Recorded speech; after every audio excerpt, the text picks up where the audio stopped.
welcome to Vibe Osmosis. How are you? Yeah, we're fine. Yeah, I'm fine. Good.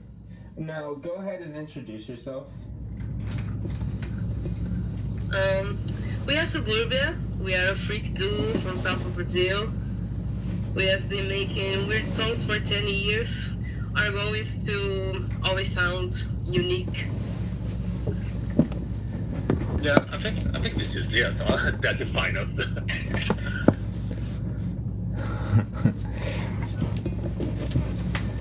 How long have you been making music? Oh, I think about 10 years. We're making music, making fucking strange music for 10 years. I think. Don't you? Yeah. I don't know. We're in these 10 years we learn how to produce our own material. We make a lot of homemade videos, but like video clips, like trash shit. Actually, Marina does this one. No? Yeah. I do the videos in Subburbia. Is what you're talking about. And so there's, I think this is all about ourselves. I'm trying to make the volume more higher because I'm listening so little.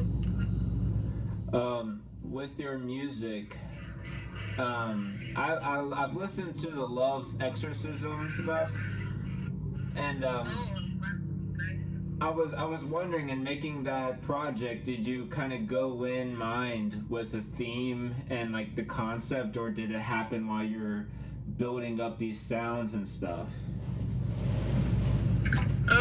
Love Exorcism was a mistake, but we work a lot for some years, I think, and we are influenced by any kind of music. We listen to any kind, any genre.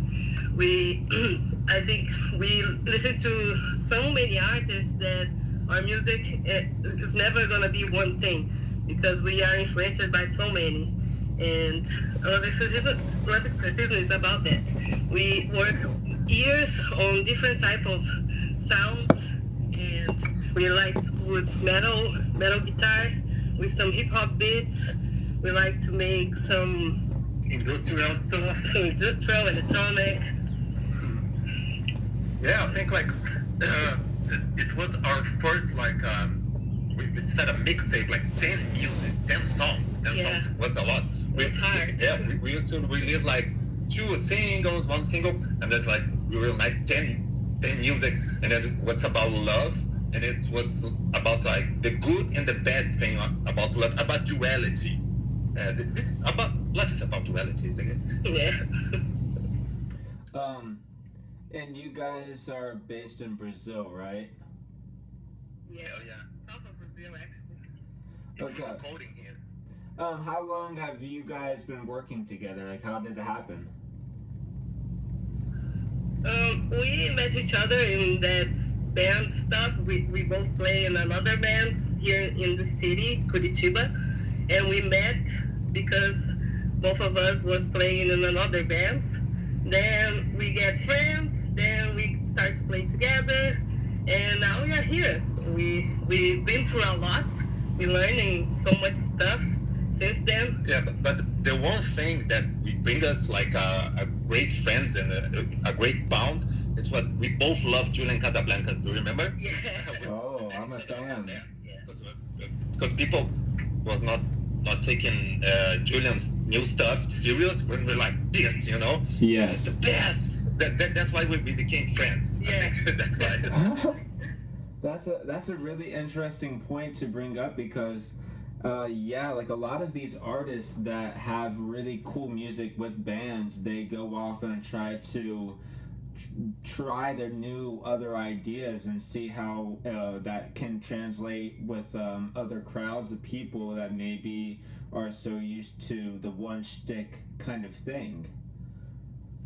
When did you realize you could do like more than one genre? I don't know. We always decided decided to be different.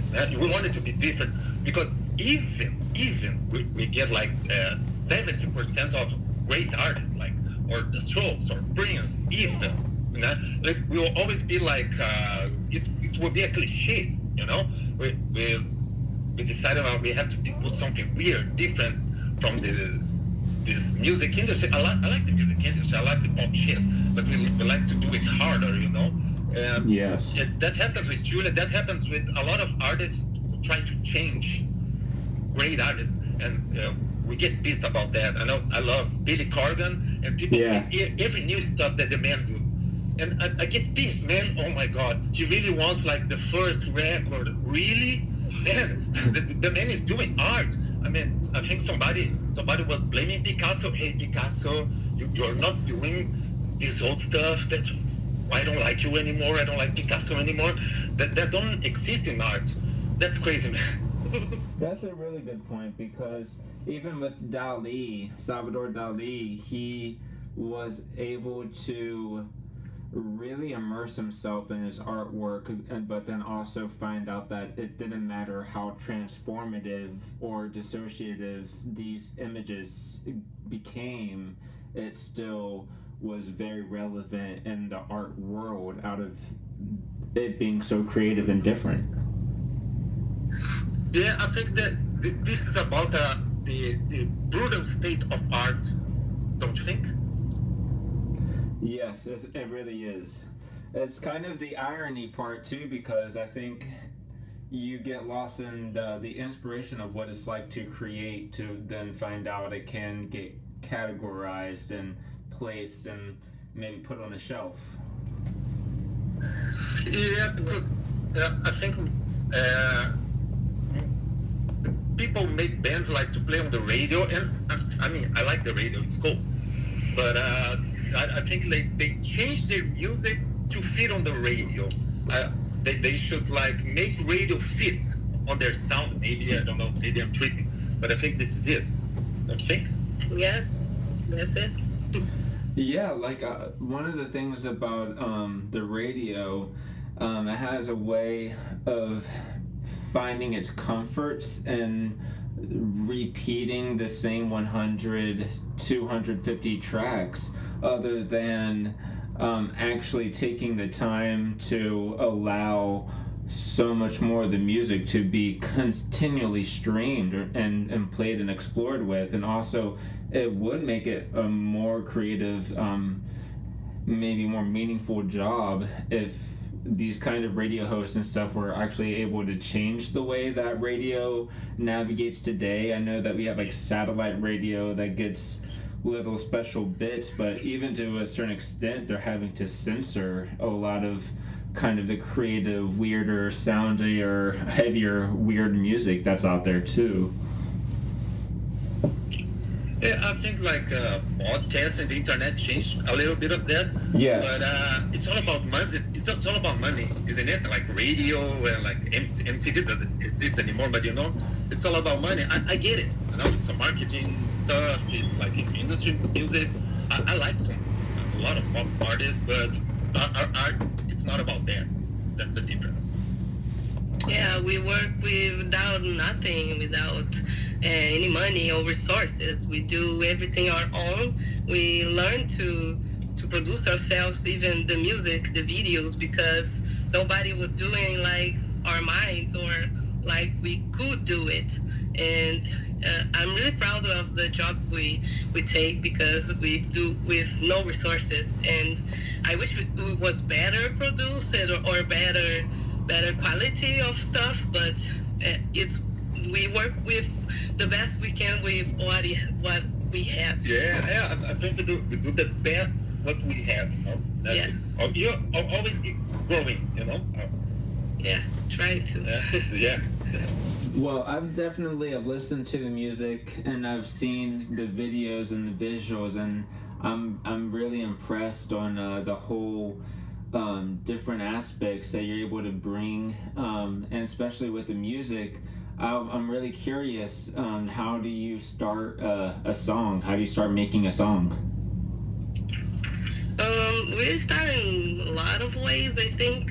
Sometimes it comes from a jam. Sometimes I came with an idea or voice, or sometimes a riff of guitar, and sometimes Emil has that beat that he made alone, and sometimes we just decide like the theme of the song. Yeah. And most of the time it's about bad things, depression, suicide. But it's like I think it's like we make art to express ourselves, like so I can feel better. I'm not saying that I'm a depressed person. Everybody is a little bit, but I think like a cure from a depression doing music. That might sound stupid, but it's like that. Yeah, it's good to put outside you that feeling that is suffocating. Yeah, the real you, like. Yeah. One of my favorite questions for this show is astrological signs. What's everybody's astrological signs? Oh, no, this is about Marina. I know nothing. Well, I am a Capricorn sun, and I'm Aquarius moon. It's a little hard to have this too, but it's amazing at the same time. Emil, I know he is an Aries and a Taurus because he's from April 20. Oh. And yeah, and he has the influence of the two signs, so that's amazing. I have the influence of Prince. Yeah, of course. Do you feel like you resonate with either or does it kind of happen at different times or anything? Like past lives? Yes. I don't know. Yeah, I identify with so much of ancient history. Like, I always felt like I was an Egyptian, I don't know, since I was a kid or stuff like that. But I don't know, maybe it's past lives, maybe it's my ancestors, or maybe it's just me syntonating with this vibe.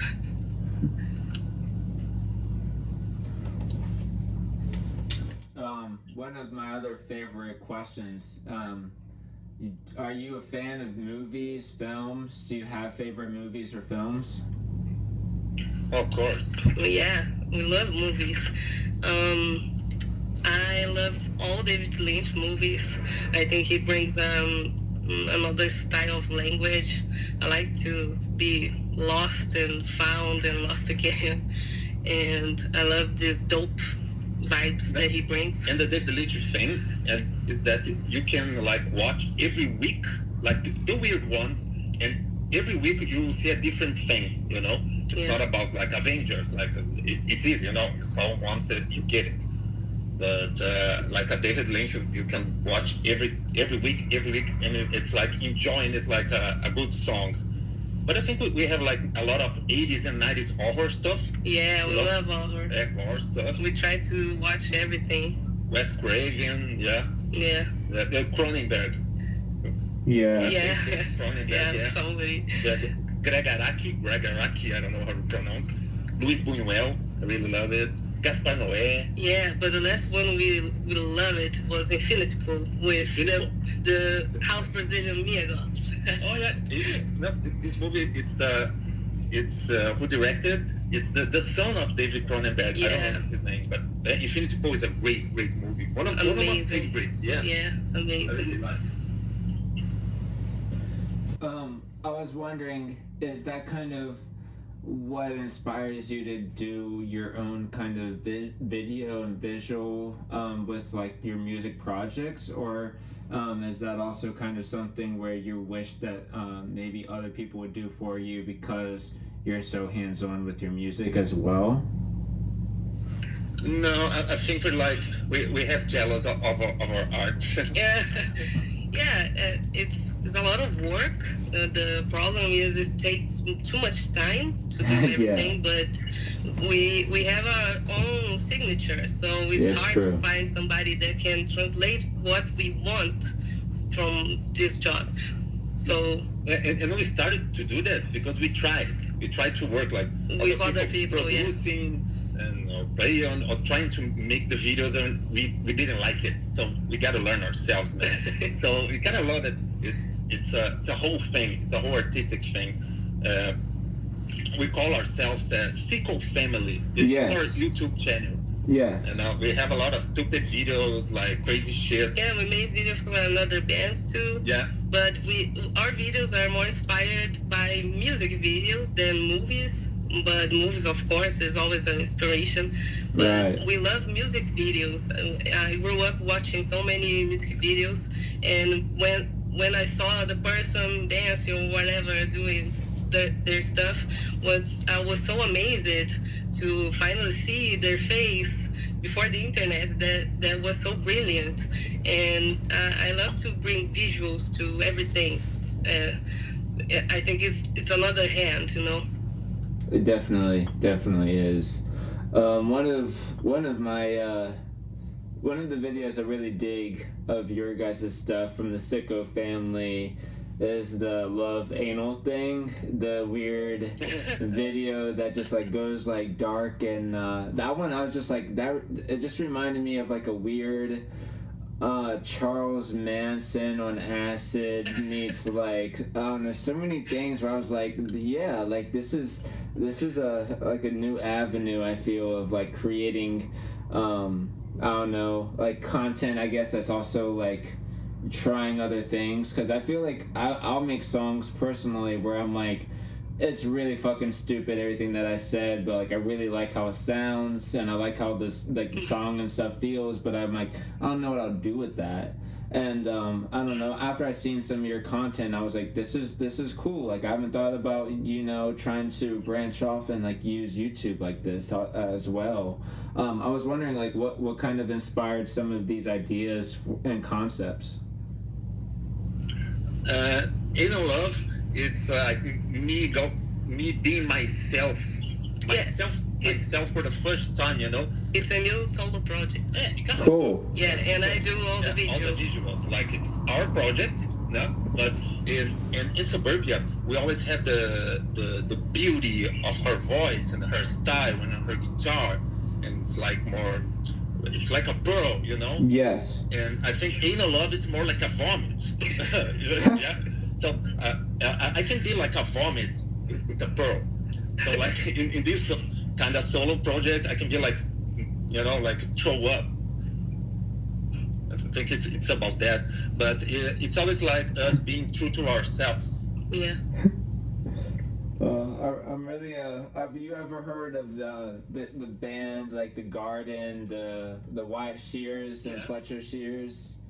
Yeah. They put out a track, "Vomit on the Canvas," and I really have never really thought about like that kind of term, but as far as like really putting yourself out there, whenever you're working on art, I have kind of associated it to that like anxious feeling, like you need to throw up, but it's like once it's done and out there, like you feel good that, you know, you worked on that track per se. And I was wondering, like, whenever you're working on tracks, are you kind of like battling against each other, like, no, that one's not good enough, or do you just kind of find like what's tasteful for you? We don't agree with everything, of course, but we try to make each other to be listened and to be happy with the choices. Sometimes it's hard, but we know what we want, so we agree with each other most of the times. Yeah, I think we are together because like we trust in each other. Yeah. And she said, I don't like this part, and I really don't like, and I trust her like more than artistically, more than everybody. So I took, I'm gonna think about it, and if I really like it, I'll say, I don't know, but I'm not. If I'm not sure, okay, let's say this part, and like vice versa. I think we trust each other, like for sure, artistically and in songwriting stuff. Totally. And also, whenever you're writing like lyrics and stuff, is it kind of like, okay, you hear this instrumental that we finally cooked up and see what we can put together, or is it like taking time? How does it happen to like get recording done? Oh, this is a hard part to finish things, but because we have a lot of songs, we have almost a full album, I think, already. Yeah. But we have to finish and decide, and I don't know, try to make the lyric better. And make it weirder. Yeah, and bring some stuff that we want to sound right now, things like that. Yeah, I think all the process is beautiful, like to compose and stuff. But the finish, like, okay, I'm gonna finish right now. I think it's the harder. Yeah. Because it's not like easy. Like, you're not just enjoy it. I'm just thinking that this is it. I'm creating something. I'm gonna release it. I think it's like it's more like a brain stuff. So, yeah. tipo isso. Here's one of my favorite Vibe Osmosis questions. Weed. Are you guys fans of smoking weed? Yeah, we love weed. We made a song about it. Yes. All right. I was wondering, sativa, indica, is it accessible for you down there? Nah. No. Do it. You gotta search it on Google. Here we smoke a prensed stuff. Right. Prensed stuff, you know? Yeah.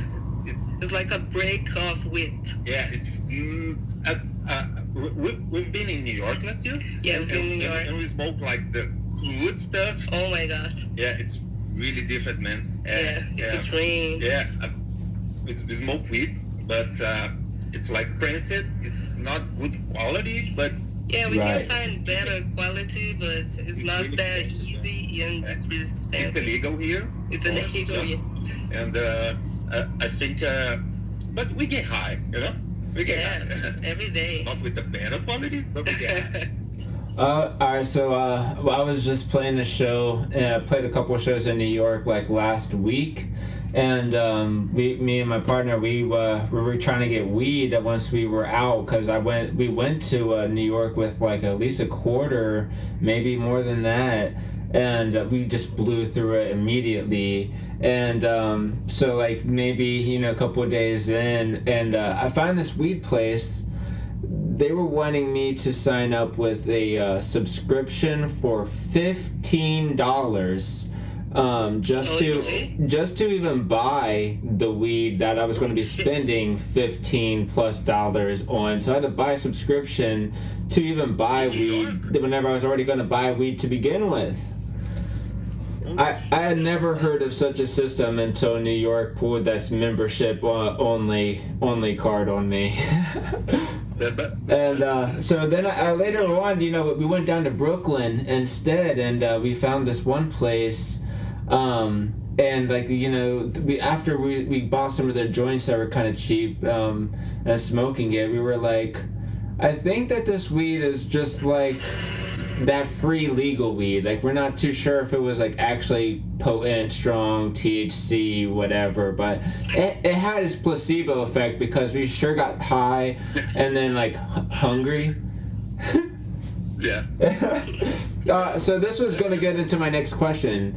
Do you guys like to get stoned and like listen to music and have like favorite artists or bands like you like to listen to while you're smoking weed? That's the best thing about Get Stoned. Yeah. It's kind of our thing. We do this like every day. We like, I don't know if I have a artist in a specific, but because I like to listen whatever music when I'm stoned. I think it's like all the Julian Casablanca bands. Yeah. Smashing Pumpkins, Prince, Beyonce, Nicki Minaj. Yeah. Garbage, Smashing the band Pumpkins. Garbage. Lil Wayne. Yeah, that's what. White Stripes. Yeah, but we're like in a month listen to a lot of Fleetwood Mac stuff. Yeah.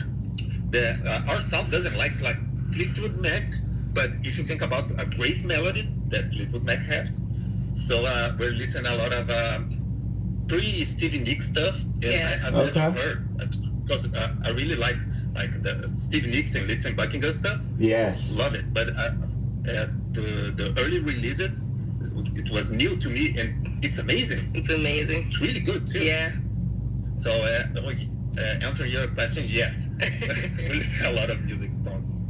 whenever I was younger, before I even got into weed, my sister had a Fleetwood Mac record, and that she would put on her vinyl player, and I just immediately fell in love with the chain song, Gotta Keep It Together. And that to me like opened up my eyes as like getting into like a different realm of music that I was seeking weird synthesizers and screaming and stuff, but instead I found this Fleetwood Mac record that was like just completely like opened up my mind to what music could be. And I kind of wondered that as far as like, were you ever a fan of like Grateful Dead and like weird jam bands and that kind of stuff? Yeah, but Fleetwood Mac has a lot of. Subburbia has a one thing that Fleetwood Mac has, because they have three. They have two vocals, but they have three vocals and they sound perfectly, And like I love the three different voices. It's really different voices, and so it's like ABBA, Bee Gees. I think these bands they mix their voices perfectly. Subburbia, it's like trash shit, Yeah. We do it in our own way, But that's what I love about them. It's like perfect, It's like you're traveling. It's good with LSD too. Definitely.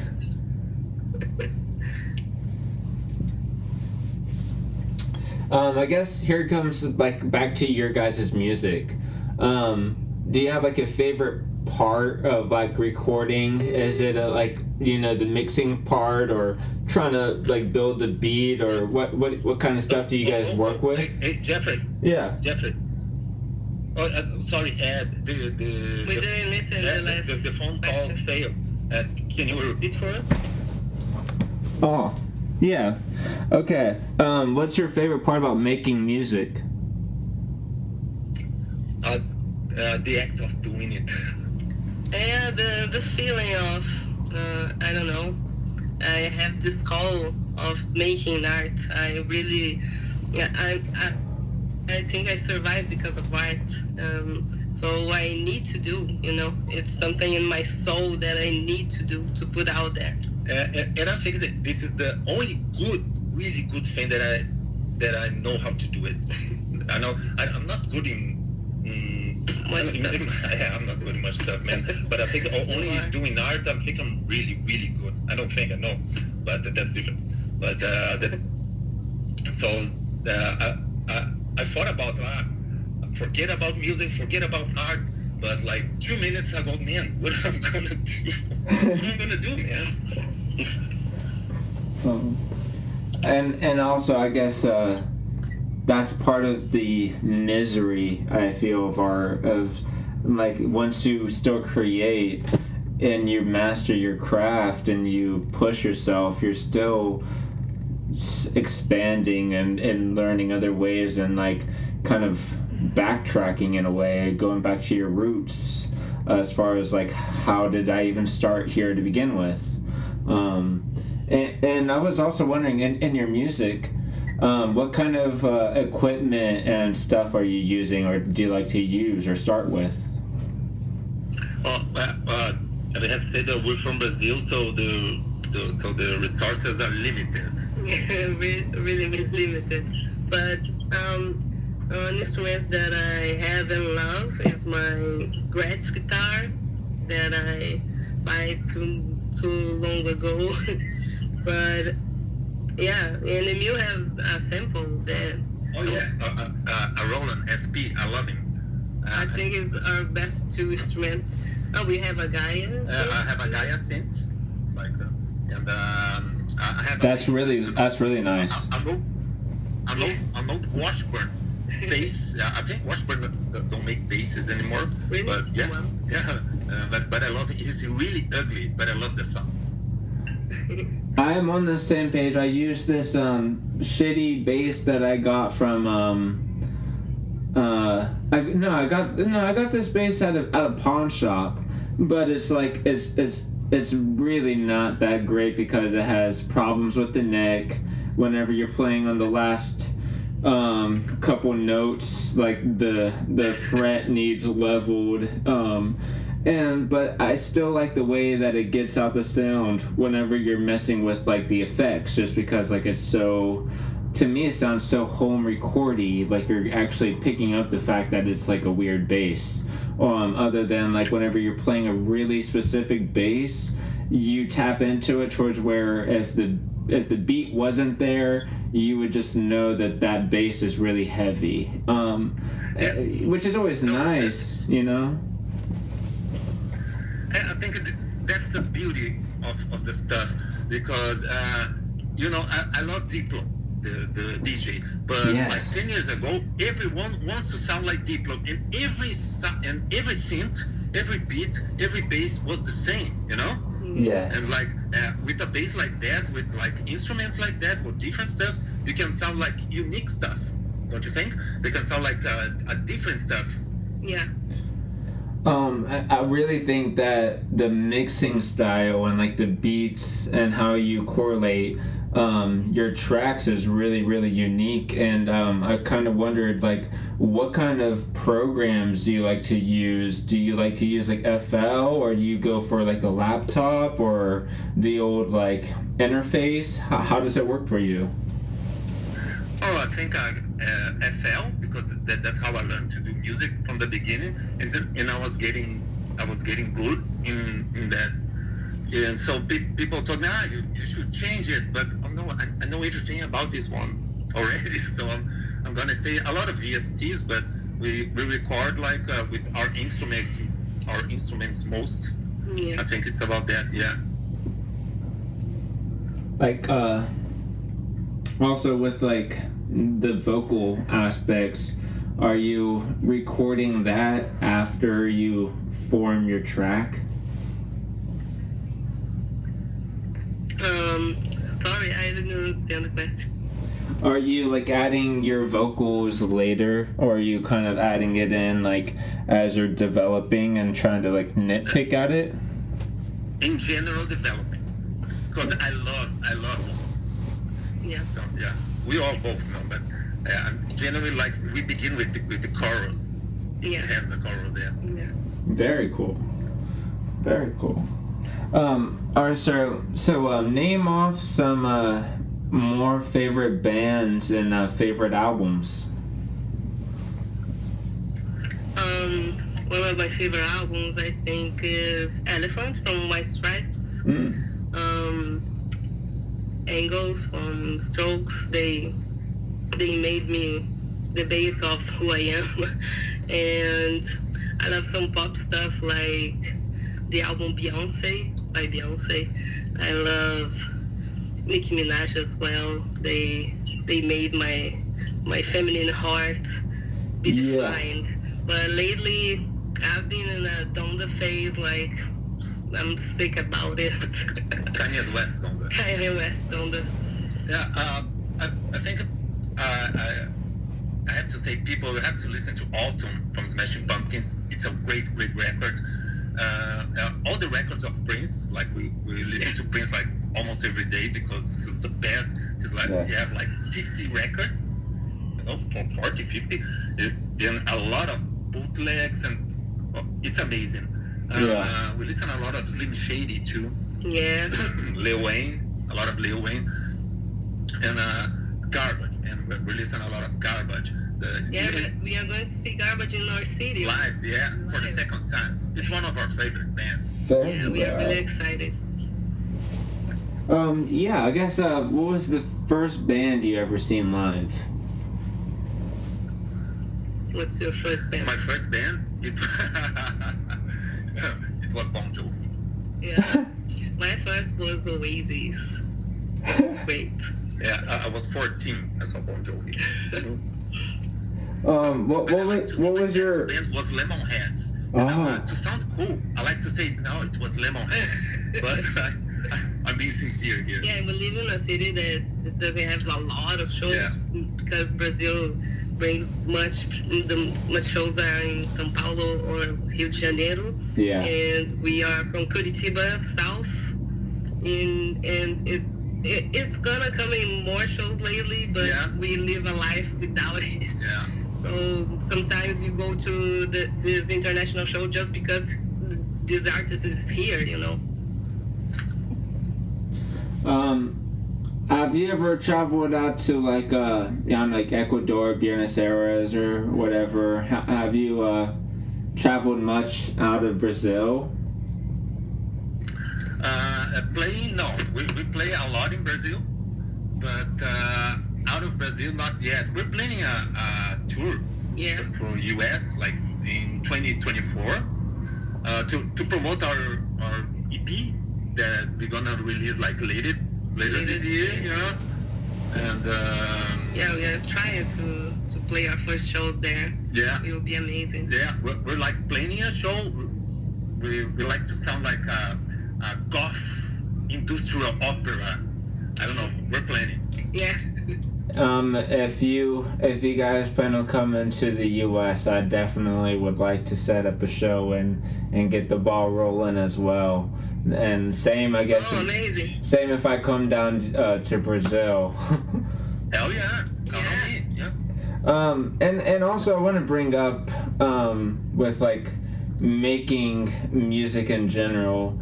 Do you kind of go in with like having like what you want to sing and like talk about, or do you guys kind of find that part later? I've always been interested in the artists that have like already like these lyrics and these melodies in mind, and then they craft their song. I just wondered how it works for you. I think we already started in general with the theme. Yes. We're going to talk about drugs, depression, about anger. Of course, the song, it's like, it doesn't have to be just that, but it's like the theme. I think like, hey, Marina, or she come to me like, I'm pissed, or I'm happy, I like this stuff, and I'm thinking about this, and let's do it. Yeah, we like to talk about things that make us angry or sad or revolt, because I don't know, I think we feel this too much. Yeah, and it makes us calm, you know. Yeah, it helps a little.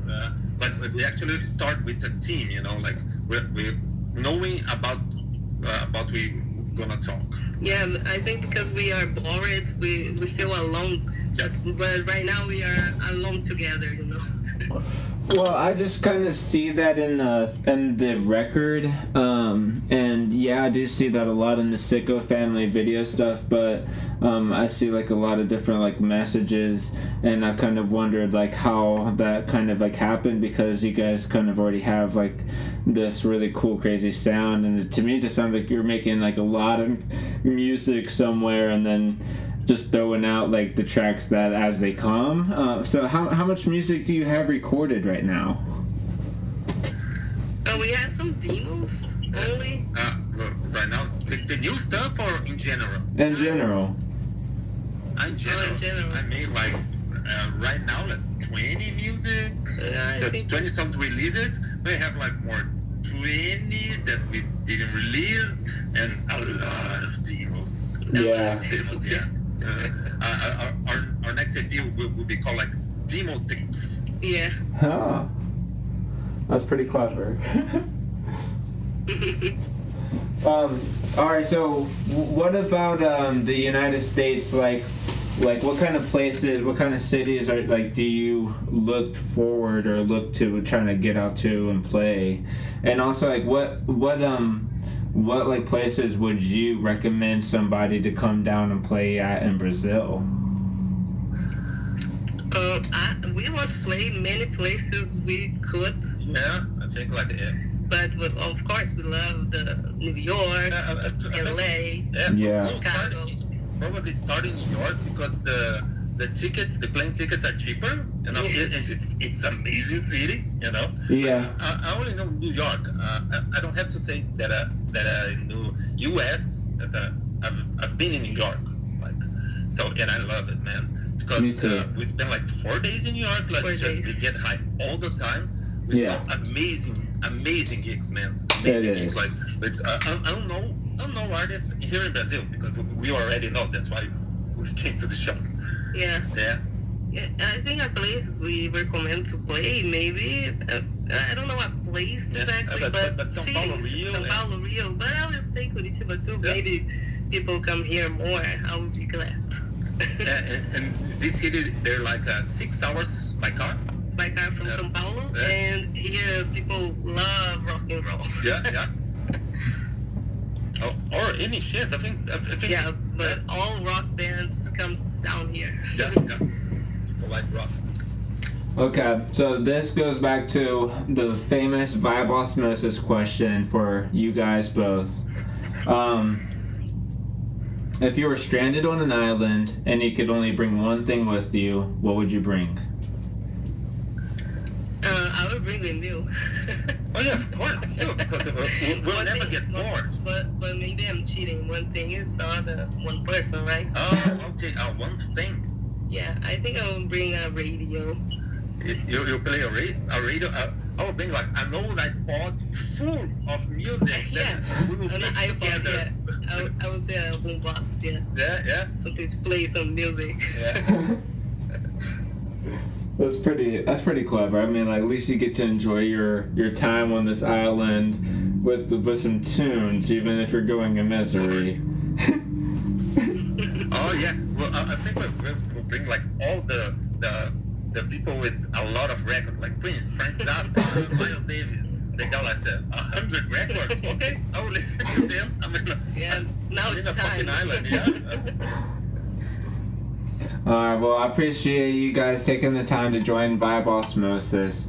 I guess before we go too, what are some songs that you'd like me to play right after the interview? Maybe I would put some Nicki Minaj,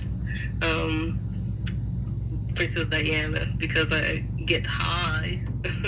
Okay. And you? I will play like something from Billy Corgan stuff, man. I think something from Alton. I will play like Empires of Smashing Pumpkins. Smashing Pumpkins, Yeah. All right. Thank you guys for joining Vibe Osmosis. I hope it's also a good rest of your evening. Thank you. Thank you.